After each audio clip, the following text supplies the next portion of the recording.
Hello friends, स्वागत है आप सभी का मेरे यूट्यूब चैनल में। सो गाइस, आज हम देखते हैं कि इंट्राडे में स्टॉक कैसे सेलेक्ट की जाते हैं गाइस। तो आपने बहुत सारे ऐसे वीडियो देखे होंगे जिसमें आपने बहुत कुछ सुना होगा कि हाँ, आप ये स्क्रीनर लगा लो, या फिर आप ये एक्सेल में ये शीट बना लो, ये फार्मूला लगा लो, है ना। निफ्टी 50 में जाके साइड में जाके आप ये लोएस्ट 50 ये सब देख लो। बहुत सारी चीज़ें लोग बोलते हैं, ओके। या फिर आप अगर जो स्टॉक आज चढ़ रहा है निफ्टी 50 में, देख लो कि कौन सा गेन किया है, कौन सा लॉस किया है। वो स्टॉक आप पकड़ लो और आप देखो, अगर वो आज चढ़ा है तो हो सकता है कल भी चढ़े। गाइस, ऐसा कुछ नहीं होता, सब बकवास है। अगर स्टॉक अगर आज मूव किया है ऊपर की तरफ तो जरूरी नहीं है कल भी वो करेगा। हो सकता है कल वो गिर जाए, है ना। या फिर आज गिरा तो जरूरी है नहीं कल भी गिरेगा, हो सकता है वो कल चढ़ जाए। तो ये सब फालतू की बातें हैं गाइस। मैं आपको सबसे आसान तरीका बताता हूँ और ये बहुत बहुत काम भी आता है। और जितने भी प्रोफेशनल्स होते हैं गाइस, ये चीज़ करते ही करते हैं ना। और जब हम बिगनर्स होते हैं तो हमें तो ये बहुत इंपॉर्टेंट हो जाता है। सो गाइस, बिना कोई टाइम वेस्ट किए हुए गाइस मैं पॉइंट पर आता हूँ कि करना क्या है। सो गाइस, मैं सबसे पहले तो आपको कुछ नहीं करना है गाइस, है ना। आपको एक वॉच लिस्ट तैयार करनी है और वॉच लिस्ट में गाइस आपको मैक्सिमम 10 स्टॉक सेलेक्ट करने हैं, ओके, है ना। 10 से ज़्यादा नहीं, 10 से कम हो जाएंगे चल जाएगा, पर 10 से ज़्यादा नहीं। आपको 10 ऐसे स्टॉक सेलेक्ट करने हैं गाइस जो बिल्कुल आप उसको देख सको और रोज़ आपको उसी में काम करना है, उसके अलावा किसी में काम नहीं करना है, ठीक है। किसी में मार्केट चढ़ भी रहा हो तो भी कोई मतलब नहीं, हमें सिर्फ उस 10 में ही करना है। अब वो 10 स्टॉक सेलेक्ट कैसे करोगे गाइस? सबसे आसान तरीका ये होता है गाइस कि आप हर इंडेक्स के दो दो स्टॉक ले लो। जैसे कि गाइस, आप बैंक निफ्टी के 2 स्टॉक ले लो, आईटी के 2 स्टॉक ले लो, ऑटो के 2 स्टॉक ले लो, फार्मा के 2 स्टॉक ले लो और एफएमसीजी के 2 स्टॉक ले लो। या फिर आप सॉरी, अगर आप 2 ही इंडेक्स के लेना चाहते हो तो आप ले लो, है ना। पर 10 से ज़्यादा स्टॉक आप एक्सीड मत करना, 10 से कम चल जाएंगे तो गाइस देखते हैं हम कैसे हम अपनी लिस्ट बनाएंगे, ओके। तो सबसे पहले मैंने ये लिस्ट ऑलरेडी बना रखी है इंट्राडे स्टॉक की, है ना। अभी मैंने डिलीट कर दी है। मैं आपको बताता हूँ करना क्या। सबसे पहले तो सबसे पहले आपको निफ्टी लगा लेना है, ओके। 1 सेकेंड, है ना। निफ्टी 50 आपको लगा लेना है, बैंक निफ्टी आपको लगा लेना है, ठीक है। और आईटी लगा लेना है आपको, है ना। जो इंपॉर्टेंट इंडेक्सेस है मैं आपको वो बता रहा हूँ, अपने हिसाब से आप कोई सा भी सिलेक्ट कर सकते हो गाइस। ऑटो लगा लिया हमने, एफएमसीजी लगा लिया, है ना। फार्मा लगा लिया हमने, ओ गाइस। और कुछ काम का है क्या? और कुछ तो मुझे काम का नहीं दिख रहा है। आईटी लगा लिया, ऑटो लगा लिया, एफएमसीजी लगा लिया है और फार्मा लगा लिया है। और कुछ है क्या? नहीं गाइस, और कुछ नहीं है ना। अब क्या करना है गाइस, हमें ना स्टॉक सेलेक्ट करना है, ठीक है। तो स्टॉक हम कैसे सेलेक्ट करेंगे कि हम पहले बैंक निफ्टी के देखेंगे, बैंक निफ्टी में कौन कौन से स्टॉक आते हैं। तो सबसे पहले हम एचडीएफसी लगा लेंगे, है ना। ये एचडीएफसी हमने लगा लिया। एचडीएफसी के बाद हम लगा लेंगे आईसीआईसीआई लगा लेंगे। और भी बहुत सारे स्टॉक्स होते हैं, आप कोई सा भी लगा सकते हैं। मैं आपको सिर्फ समझाने के लिए हर इंडेक्स के दो दो स्टॉक लगा ले रहा हूँ, ओके। आईसीआईसीआई बैंक लगा लिया हमने, है ना। अब हमने बैंक निफ्टी के 2 स्टॉक लगा लिए हैं, ओके। अब आईटी के हम लगाएंगे, टीसीएस लगा लिया हमने, ये टीसीएस लगा लिया। अब हमने इन्फोसिस भी हमने लगा लिया, ओके। ये हमारे आईटी सेक्टर की भी स्टॉक कंप्लीट। हम ऑटो के लगा लेते हैं, ऑटो को हम टाटा मोटर्स लगा लेते हैं, ओके। टाटा मोटर्स हमने लगा लिया है। और एक हम M&M लगा लेते हैं, Mahindra and Mahindra, okay. Mahindra and Mahindra, okay guys. Mahindra and Mahindra हमने लगा लिया है। हम फार्मा के लगा लेते हैं, फार्मा में हम सिप्ला और सन फार्मा लगा लेते हैं क्योंकि ये बहुत पॉपुलर स्टॉक्स है ना। अच्छी वॉल्यूम आपको मिलते हैं ट्रेडिंग करने के लिए। सन फार्मा आपने लगा लिया, ये क्या हो गया, ये सन फार्मा आपने लगा लिया। और अब हमने एफएमसीजी का लगा लिया, ओके। एफएमसीजी में आपने सपोज टाटा कंज्यूमर लगा लिया। आप कोई सा भी लगा सकते हो, है ना, इसमें कोई वो नहीं है, है ना। पर आप ये भी कर सकते हो कि आप 3 इंडेक्स के भी लगा सकते हो, 2 इंडेक्स के भी लगा सकते हो, 4, ये इट्स अप टू यू, है ना। मैं समझाने के लिए लगा रहा हूँ सिर्फ। और एक आपने अडानी एंटरप्राइजेस लगा दिया, ओके। तो ये आपके 10 स्टॉक हो गए हैं, ठीक है। अब आपको सेक्शन क्रिएट कर देना है। सेक्शन में आपको नाम लिख देना है, ये बैंक निफ्टी है, ओके। टीसीएस है, या आपका हो गया सेक्शन, इसको आपको रीनेम कर देना है। ये आपका हो गया निफ्टी आईटी का, ओके।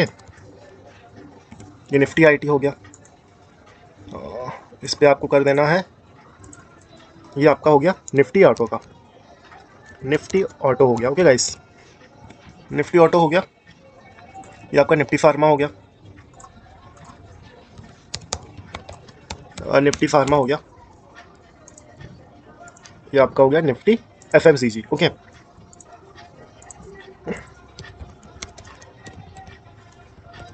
ना, ये आपने ऐसे काम अपना बना लिया, ओके। ये देखो, ये आपके पांचों इंडेक्स हो गए, है ना। अब आपको क्लियर सब पता चलेगा कि हाँ इंडेक्स में क्या चल रहा है ना। उस अकॉर्डिंग मेरा जो स्टॉक्स है इसमें क्या मूवमेंट चल रही है, क्या इंडेक्स के अकॉर्डिंग काम हो रहा है, निफ्टी के अकॉर्डिंग काम ये आपको पूरा समझ में आएगा। और ये क्या होगा गाइस, आप अगर डेली इसमें काम करोगे ना गाइस, तो आपको अगर डेली काम करोगे तो आपको बहुत एक्सपीरियंस हो जाएगा, है ना।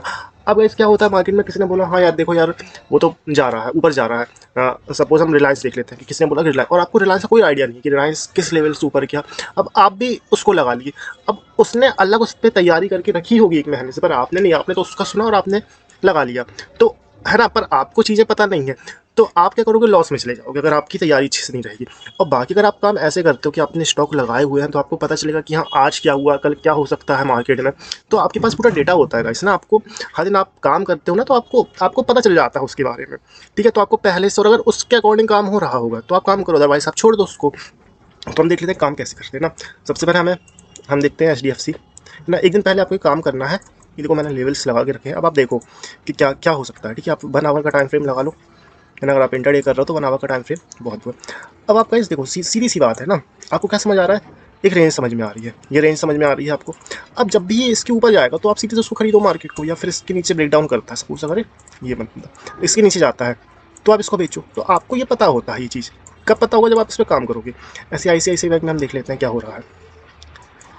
अब देखो गाइस, इसमें भी देखो गाइस सेम चीज़ है ना।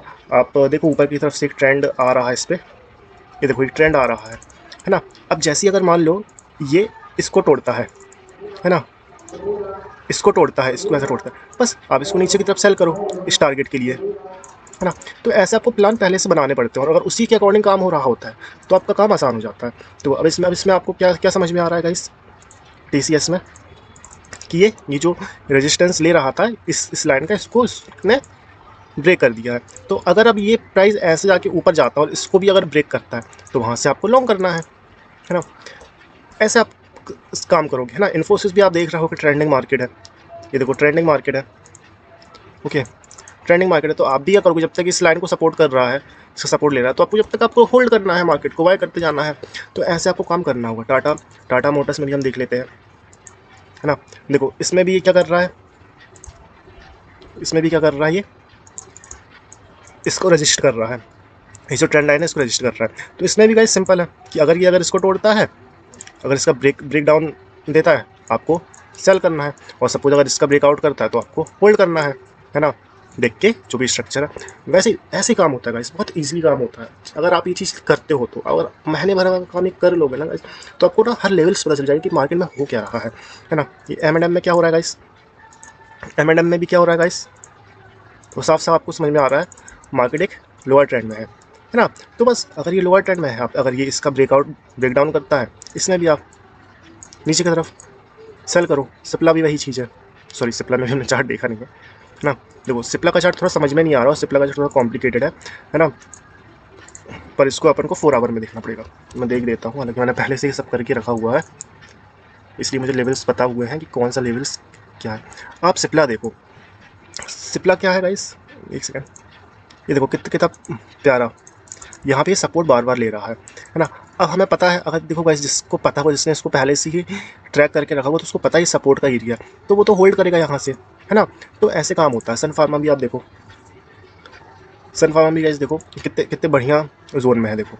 तो ऐसे पता चलता है, देखो यहाँ से बढ़िया जोन में, यहाँ से आप सेल करो, है ना। यहाँ से आपको सेल करना है, पर आंख बन के सेल नहीं करना है, आपको पहले देखना है कि हाँ चीज़ें वैसी हो रही या नहीं हो रही। कभी कभी देखो क्या होता है, मार्केट बढ़ता चला जाता है ना। पर पहले से आप अगर चीज़ों को समझ लेते हैं और अगर आप अपने प्लान के अकॉर्डिंग काम करते हो, तो आपका जो लॉस है वो इतना नहीं होता, और आप मेंटली प्रिपेयर्ड होते हो कि आपको करना क्या है ना।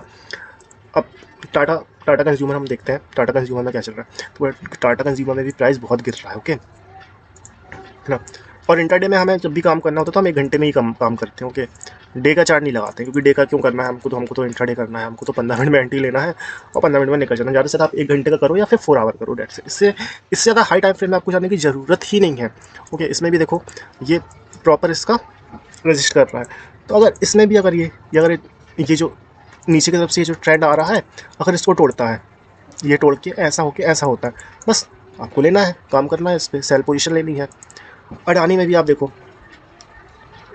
अडानी में भी देखो आप कुछ ऐसी कुछ बन रहा है, थोड़ा सा कॉम्प्लिकेटेड है ना। और गाइस जो चार्ट समझ में आपको नहीं आ रहा है वो आपको सीधा छोड़ देना है, सीधे जो चार्ट आपको समझ में आ रहा है आपको सिर्फ उसी में काम करना है ना। कभी हो सकता है कि आपको समझ में ना आए, कभी हो सकता है कि आपको अपॉर्चुनिटी ना मिले जो भी आपने वॉच लिस्ट लगा के रखी है ना। पर अगर आज नहीं मिली तो हो सकता है कल मिले, परसों मिले, है ना, क्योंकि आपने 10 स्टॉक्स लगा के रखे हैं तो आप किसी ना किसी में तो आपको मिलेगी अपॉर्चुनिटी, क्योंकि आपने अपना होमवर्क पहले से करके रखा। और गाइस इसमें ना बिल्कुल टाइम नहीं लगता है, सिर्फ 1 घंटे लगते हैं और 1 घंटे में ना आपका पूरा काम तैयार हो जाता है अगले दिन के लिए। और अगले दिन जब मार्केट स्टार्ट होता है ना तो हम ना पहले से प्रिपेयर्ड होते हैं कि आपको करना क्या है ना। और जब तक आप प्रिपेयर नहीं रहोगे ना इस मार्केट में तो आप इस मार्केट में पैसा नहीं बना पाओगे। आपको पहले प्रिपेयर्ड होना पड़ेगा कि हाँ, कि अगले दिन क्या होने वाला है। अगर मार्केट उसी के अकॉर्डिंग हो रहा है, आपके प्लान के अकॉर्डिंग हो रहा है, तो आपको एंटर करना है ना। आपको मार्केट के हिसाब से नहीं बनाना है प्लान, है ना। मार्केट जैसा काम, अगर आपने जो प्लान बनाया है अगर मार्केट भी उसी हिसाब से काम कर रहा है तो आप उस पर एंटर करो, अदरवाइज आप मत करो, है ना। तो गाइस यही चीज़ थी, ये बहुत ही आसान तरीका है गाइस, ये करो। अब बाकी वीडियो में टाइम वेस्ट मत करो। जो बताते हैं कि स्क्रीनर लगा दो जो RSI के नीचे से, वो सब बुलशिट है, ये सब कुछ फालतू की चीज़ें हैं, सभी कुछ भी नहीं होता है ऐसा, है ना। मैं करके देख चुका हूँ, मैंने बहुत अपना पैसा वेस्ट कर चुका हूँ। तो गाइस ये सब फालतू की चीज़ में मत जाओ। कोई स्क्रीनर कोई काम नहीं रहता, कभी कभार आ जाता है ना, वो उनका, है ना, मतलब कुछ भी नहीं होता है। मैं आपको सीधा सा क्लियर कर ही कहना चाहूँगा, कोई कोई ना एक्सेल काम आता है ना कोई फॉर्मूले काम आते हैं, सीधा सा आपको एक ट्रैक करना होता है। और मैं कह रहा हूँ कि आप सिर्फ 10 ही करो, 10 से ऊपर आपको एक्सीड करना ही नहीं, क्योंकि क्या होता है गाइस, जो लक्ष्मी जी होती है ना, लक्ष्मी जी भी क्या होता है गाइस, है ना, जब आपके पास कचरा रहेगा ना तो लक्ष्मी जी कचरे में नहीं आती है, वो क्या ना, आपके पास काम आपका साफ सुथरा रहेगा तभी लक्ष्मी जी आपके पास आएगी। क्योंकि आप जितना अपना काम को सिंपल रखोगे ना उतना आपके लिए अच्छा होगा, आपका दिमाग चलेगा, आपका काम सिंपल होगा। आप चीज़ों को कॉम्प्लिकेटेड क्यों कर रहे हो, क्यों फालतू में भीड़ लगा रहे हो। कई लोगों को मैंने वॉच लिस्ट देखी कि बहुत सारे स्टॉक होते हैं, 50 100 150 स्टॉक होते हैं उनकी वॉच लिस्ट में। अब भाई साहब बताओ कैसे काम कर पाओगे 50 100 स्टॉक्स में, काम ही नहीं कर पाओगे, आपको समझ में नहीं आता कि क्या क्या हुआ है। और गाइस तो सबसे बेस्ट तरीका होता है गाइस कि आप स्टॉक्स लगाओ, 10 स्टॉक्स लगाओ, 10 से कम हो सकते हैं पर 10 से ज़्यादा नहीं हो सकते। और आप उसी में डेली प्रैक्टिस करो, एक घंटे अपना एनालिसिस करो, अगले दिन देखो कि काम उसी के हिसाब से हो रहा है। ये करो guys, I am definitely sure कि आपका पैसा जरूर बनेगा guys. Oh guys thank you, take care, ध्यान रखिएगा गाइस, मिलते हैं अगले वीडियो के साथ। Thank you guys.